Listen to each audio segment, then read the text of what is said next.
Okay there, moms. I hope that the title of this episode has invoked some curiosity because today I am sharing one of my best kept secrets as a food allergy mama. This specific secret has definitely helped make not only my life, but all of our lives as a food allergy family safer, easier, and less time consuming. Wondering what it is? Let's dive in. And yes, you heard it here first. Hey food allergy mama, if you're here, you've likely experienced the scary and lonely food allergy diagnosis with your child. Unfortunately, food allergy parents aren't taught how to navigate the food allergy lifestyle, and it's easy to feel alone and discouraged sometimes. But I'm here to show you that food allergy life doesn't have to feel restrictive, scary, or isolated. I'm Corinna, and I'm a 17-year food allergy mom and food allergy coach at Friendly Pantry Consulting. I specialize in making food allergy life safer and less worrisome for food allergy families like yours. I'm not perfect, but over 17 years, I've learned a lot the hard way, and I'm sharing the secrets and resources you won't hear anywhere else that will help you feel confident living with food allergies faster and easier than I did. From introducing allergens, travel, navigating school, and educating friends and family, this podcast will give you the essential tips and strategies you need to help your food allergy child and family thrive. Welcome to the show. Okay, before we dive in, I really want to clarify that there are definitely a few not so secret and important food allergy skills that every mom and parent need first before you start using the secret that I'm going to talk about today. And these are the things like what to watch for with anaphylaxis, getting over that fear of using the epinephrine and knowing how to use the epinephrine, carrying the epinephrine everywhere you go, and of course, also label reading.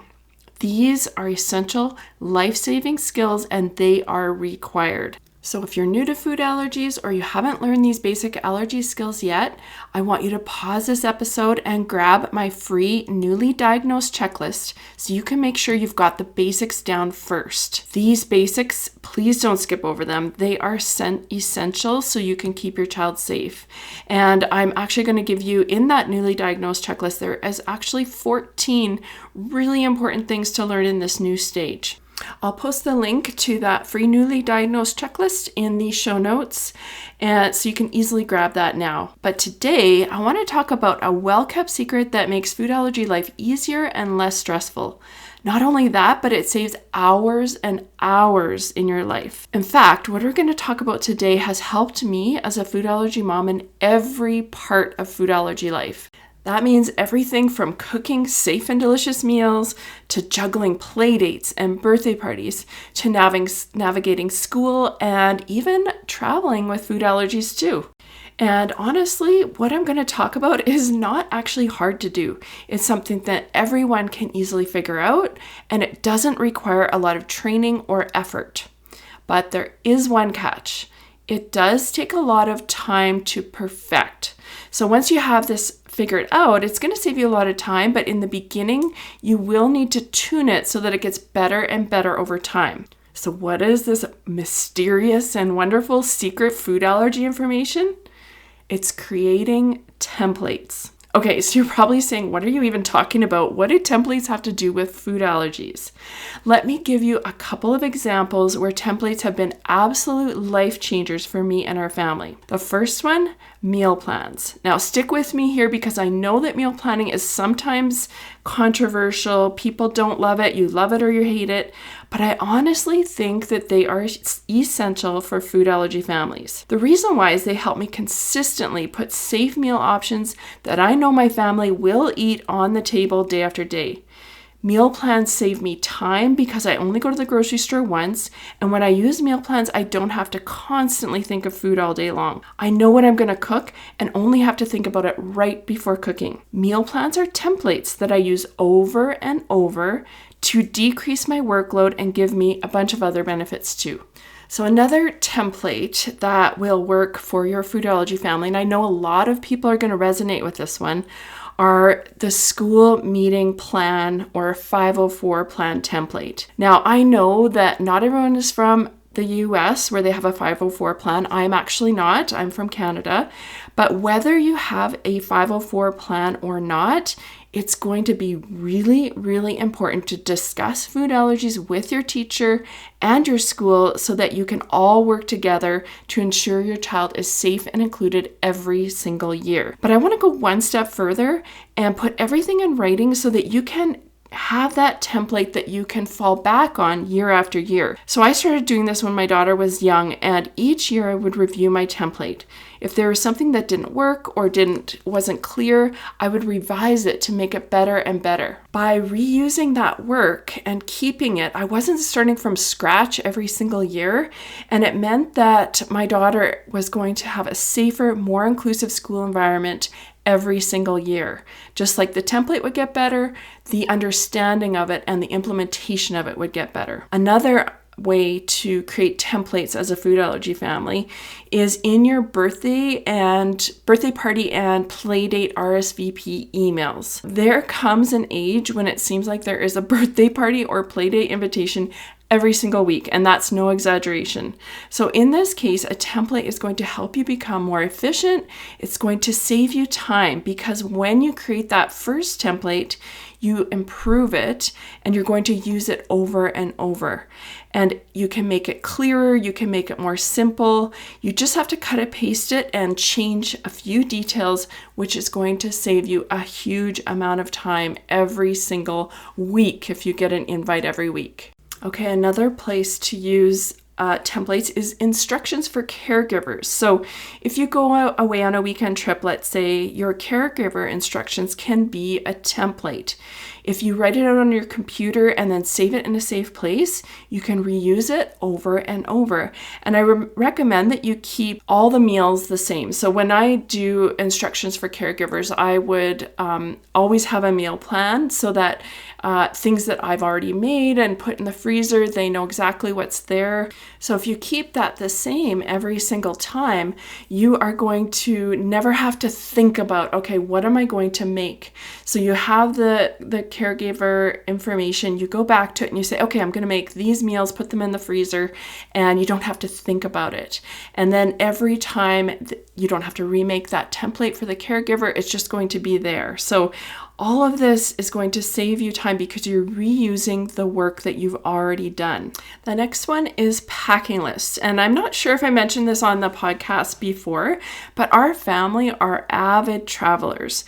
We have actually traveled all over the world to several countries in Europe, the UK, Mexico, Bahamas, and all over USA and Canada. And one of the things that I started doing quite a while ago was creating a packing list template so that every time we go on a trip, I just have an easy checklist that I can print off and use so I don't forget anything. And in fact, my hubby and I recently went on a weekend away and I still use the packing list.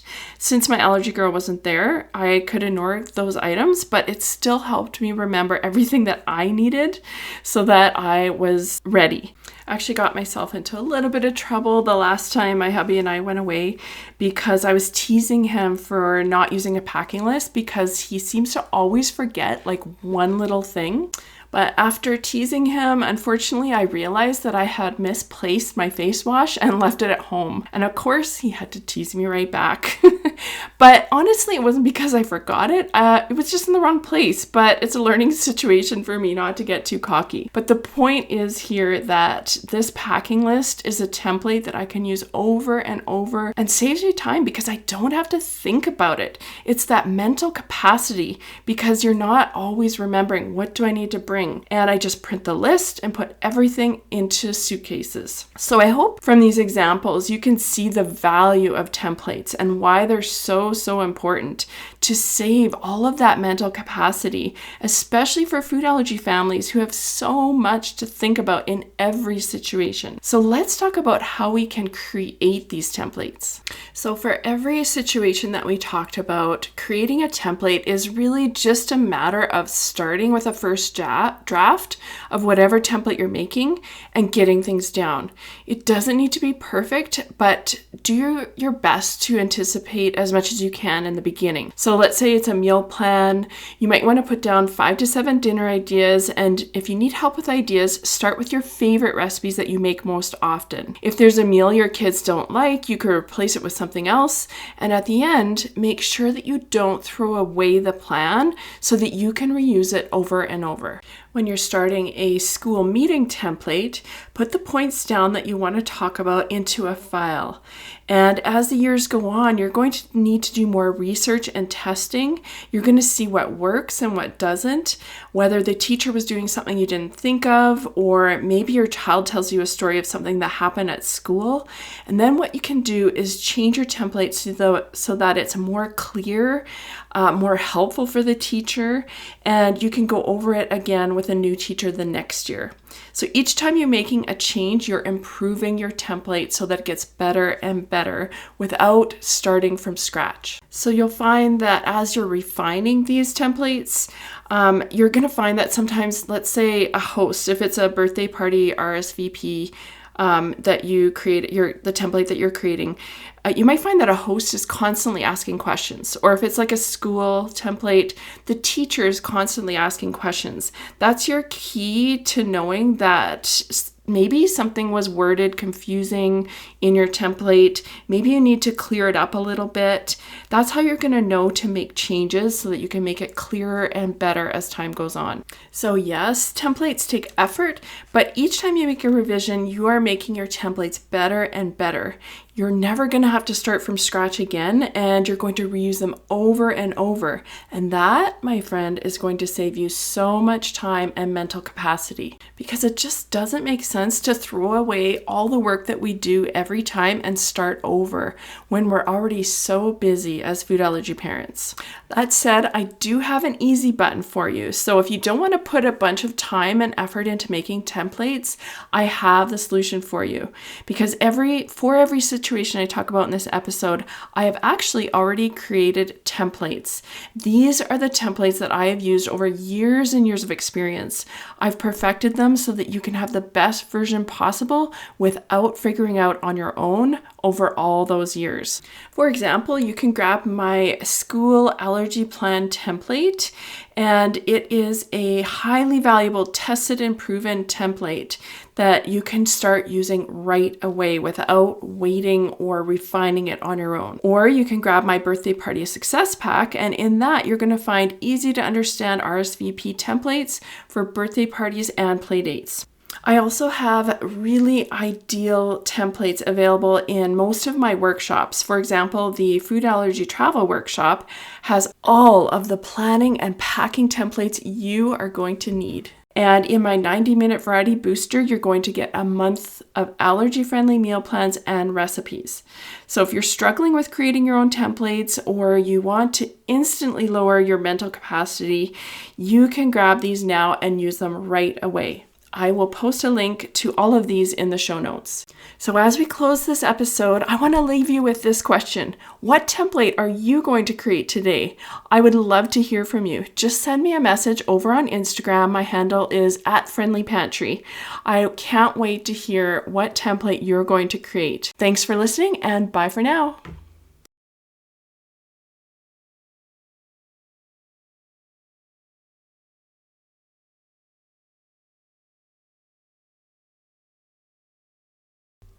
Before you go, Mama, if you love this episode and want deeper support, head over to friendlypantry.com to see how we can partner together to keep your food allergy child safer and worry less. There's no need for wasting time searching all over Instagram, TikTok, and the web to get the practical knowledge you need for your family. While you're there, grab your free Food Allergy Kids Empowerment Guide or the newly diagnosed checklist today. Topics are not medical advice and are the opinions, views, and property of Friendly Pantry Consulting Incorporated. All rights reserved. Always contact your board-certified allergist, immunologist for health advice.